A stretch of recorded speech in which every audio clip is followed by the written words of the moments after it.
নমস্কার, কেমন আছেন সবাই? ঘরকন্যার নতুন আরেকটি ব্লগে আপনাদের স্বাগত জানাই। আজ শনিবার আর বেলা এখন বাজে 8টা। তো বাবা গেছিল বাজারে, আজকে তো আমাদের এদিকে হাটবার। আমাদের যা খরচ করার থাকে আমরা সাপ্তাহিক খরচ করে নেই। আর দেখুন বাবা এদিকে অনেক সবজি নিয়ে এসেছে, কাঁচা লঙ্কা, ধনে পাতা, বরবটি, মূলো, ফুলকপি, ঝিঙে, করলা, আলু, পটল, একটা মিষ্টি কুমড়ো, পেঁয়াজ, আদা, একটা কাঁঠাল, আর আমি আমাদের গাছের একটা লেবু ছিঁড়ে নিয়েছি। আর এইদিকে নিয়ে এসছে ভেটকি মাছ। তো আমি বাবাকে বললাম, বাবা আজকে আমি তোমাকে ভেটকি মাছের পাতুরি করে খাওয়াবো। বাবাও বলল যে আজকে একটু ভেটকি মাছের পাতুরি করো তো। কিছুটা মাছ ঝোলে দেব আর কিছুটা পাতুরি করব।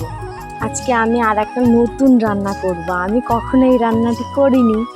মা বলল এগুলো না আগে যে ঠাকুমা জেঠিমা তারা ছিল তারা এই রান্নাটা করতো। কুমড়োর যে বীজ আছে না, ওই বীজের ভিতরে একটা নরম মতো বীজ থাকে। ওই বীজটাই ভালো করে খোসা ছাড়িয়ে নিয়ে শুকনো খোলায় ভেজে ওটাকে বেটে তারপরে মাছের ঝোল রান্না করা যায়, খুবই টেস্টি লাগে। আমি আজকে ওটাই করব। আর করব পটল, ফুলকপি, আলু দিয়ে একটা ঘন্ট। এদিকে আমি পাতুরির জন্য একটু সরিষা, পোস্ত আর কাঁচা লঙ্কা বেটে নিয়েছি। মাছগুলোকে ভালো করে ধুয়ে মাছগুলোতে একটু নুন দেব, একটু সরিষার তেল দিয়ে মেখে তারপরে কলার পাতায় মুড়ে নেব। পোস্ত বাটা, সরিষা বাটা আর কাঁচা লঙ্কা বাটার এত সুন্দর স্মেল বেরিয়েছে, তার সাথে আমি একটু লেবুও দিয়েছি। আহা, জিভে জল আনার মতো স্বাদ, এতটা লোভনীয়।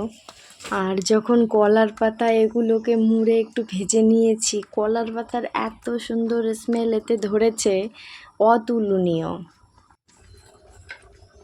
জানেন তো আপনাদের দাদাভাই না মাছের পাতুরি খেতে খুবই পছন্দ করে। ও বাড়ি এলে ওকে আমি করে দেবো এবার। আগের বারটিতে তো ওরকম করে দিতে পারিনি, শুধু একবারই দিয়েছি। এইবারটি আসলে যতদিন থাকবে করে দেব।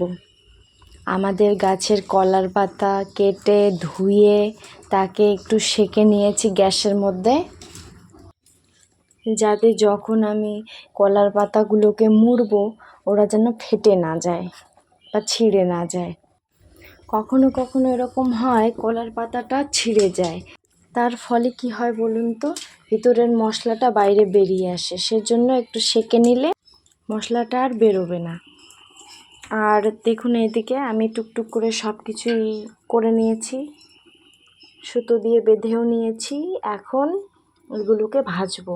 তার আগে ভাজার আগে কি করব বলুন তো, ওই যে বললাম কুমড়োর যে বীজটা থাকে, ওই বীজটা আমি খোসা ছাড়িয়ে নিয়েছি। ওটাকে শুকনো খোলায় ভাজবো, ভেজে ওটাকে বেটে রাখবো। তারপরে আমি কড়াতে তেল দিয়ে পাতুরিটা ভেজে নেব।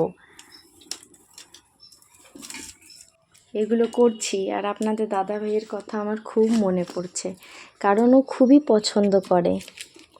ও তো বাড়িতে থাকে না, বলবো কোথায় থাকে কি করে, এখনই বলবো না, ও একবারটি বাড়ি আসুক তারপরে বলবো। আমি তো বাড়িতে সারাদিন টুকটাক কাজবাজ করি, তো আমার খুব ইচ্ছে জানেন তো, ভালো লাগাও বলতে পারেন, কারণ ভালো না লাগলে তো কেউ কোনো কিছু করে না। তো সেই জন্যই আমার ভিডিও করা। আশা করি আপনারা পাশে থাকবেন, আর আপনারা পাশে থাকলে আমি একটু উৎসাহ পাবো নতুন নতুন ভিডিও দেওয়ার। আমি ছোট্ট একটি গ্রামের মেয়ে ছিলাম, এখন আর এক গ্রামের বউ হয়েছি। আমি একজন সাধারণ গৃহবধূ, ওই জন্যই আমি আমার চ্যানেলটির নাম রেখেছি ঘরকন্যা, কারণ আমি তো গৃহবধূ। আমার আলাদা করে কোনো পরিচয় নেই। হ্যাঁ, আরও একটা পরিচয় আছে, সেটি আমি আপনাদের পরে বলবো। আজকে আমি পুরো রান্নাটি করব উনুনের মধ্যে, গ্যাসে শুধু ভাতটা বসাবো। আমরা বেশিরভাগ সময়টাতেই উনুনে রান্না করে থাকি, গ্যাসের মধ্যে খুব কমই রান্না করি। আমরা মনে করি গ্যাসের রান্নার যে স্বাদ তার থেকে অতুলনীয় স্বাদ হয় উনুনের রান্নায়। এদিকে দেখুন আমি শুকনো খোলার মধ্যে কুমড়োর বীজটা ভেজে নিচ্ছি, আর ওটা দেখুন কিভাবে ফুটছে। আর ওটাকে পরে আমি বেটেও নিয়েছি। পাতুরিটাকেও আমি এপিট ওপিট ভেজে তুলে নেব। আর তারপরে এদিকে আমি ভাতও বসিয়ে দিয়েছি। চালটা এখনই দিলাম, কিন্তু ও মা, চালটা দেওয়ার কিছুক্ষণ পরেই দেখি গ্যাস শেষ। বলুন তো, এত সুন্দর ভাবলাম যে সব রান্না উনুনে করব, শুধু ভাতটা গ্যাসে করব, আমার সেটাও আর হলো না। তারপরে আমি উনুনেই ভাতটা করেছি। আর এখন থেকে যতদিন না গ্যাস ভরা হবে আমাদের উনুনেই ভাত হবে। যা সুন্দর স্মেল বেরিয়েছে, অতুলনীয়, মনে হচ্ছে খুবই সুস্বাদু হবে। পাতুরিটা এপিট ওপিট ভালো করে ভেজে নেব, যাতে ভিতরে কাঁচা না থেকে যায়। কাঁচা থাকলে তো ওটাকে খাওয়া যাবে না। ভেজে নিয়েছি, এখন নামিয়েও নিচ্ছি। পাতুরির পর আমি রান্না করব ওই মাছের ঝোলটা। কুমড়োর যে বীজ আছে ওইটা দিয়ে ঝোল।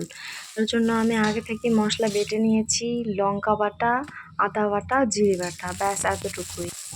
পেঁয়াজটা আমি আগেই গুছিয়ে নিয়েছি, এখন ওইটিই ভেজে নিচ্ছি। কি বলুন তো, আমরা না খুব একটা মশলা ব্যবহার করি না, শুধু ওই আদা বাটা আর একটু জিরে বাটা, আর কখনো কখনো লঙ্কা বাটা করি।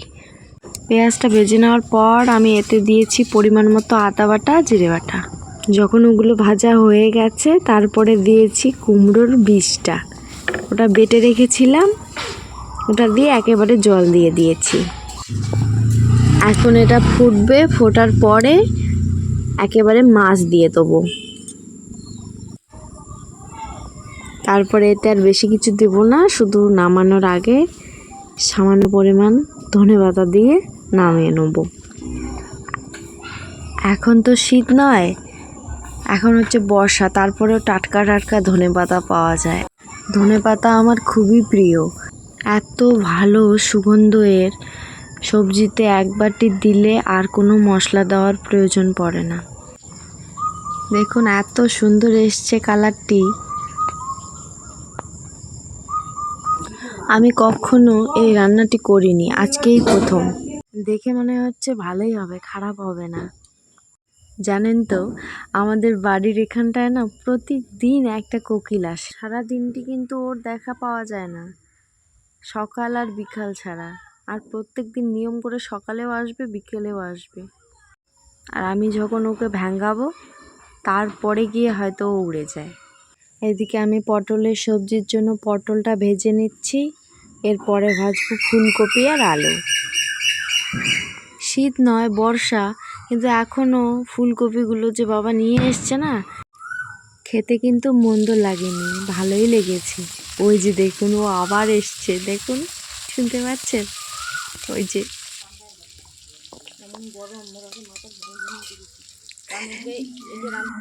এত সুন্দর করে ডাকে।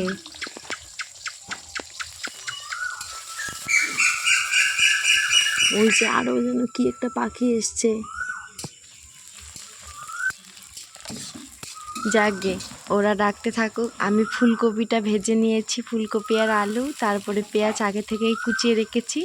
পেঁয়াজটা ভাজার পর ফোড়নে দিয়েছি একটু পাঁচ ফোড়ন, আর তারপরে পটল, আলু আর ফুলকপিটা দিয়ে নেড়ে চেড়ে নিয়ে মশলার মধ্যে শুধু দেবো আদা বাটা আর জিরে বাটা, আর পরিমাণ মতো একটু লবণ আর হলুদ, আর শেষে নামানোর সময় একটু দিয়ে দেবো ধনেপাতা। ব্যাস। প্রত্যেক দিন তেল মশলা খেলে তো শরীর খারাপ করবেই, তাই আমরা বেশিরভাগ টাইমে কী করি, হালকা তেল, মশলাটাও খুব সামান্য পরিমাণই রাখি। সেই জন্য হালকা পরিমাণে তেল মশলা দিয়েই আমরা খাই, তাতে কিন্তু খারাপ লাগে না। আজ এ পর্যন্তই, আপনাদের থেকে আর বেশি সময় নেব না। আপনাদের থেকে অনেকটা সময় নিয়েছি। ধৈর্য ধরে আমার ভিডিও দেখার জন্য আপনাদের অসংখ্য ধন্যবাদ। আমার ভিডিওটি যদি আপনাদের ভালো লেগে থাকে তাহলে একটা লাইক করে দেবেন, আর আমার চ্যানেলে যদি নতুন হয়ে থাকেন চ্যানেলটাকে সাবস্ক্রাইব করে দেবেন। বড়দের আমার প্রণাম, ছোটদের আমার অনেকটা ভালোবাসা জানিয়ে ভিডিওটা আমি এখানেই শেষ করছি। ভালো থাকবেন, সুস্থ থাকবেন, সকলকে ভালো রাখবেন। আজ আসি, দেখা হবে কাল নতুন একটা সুন্দর ভিডিওর সঙ্গে।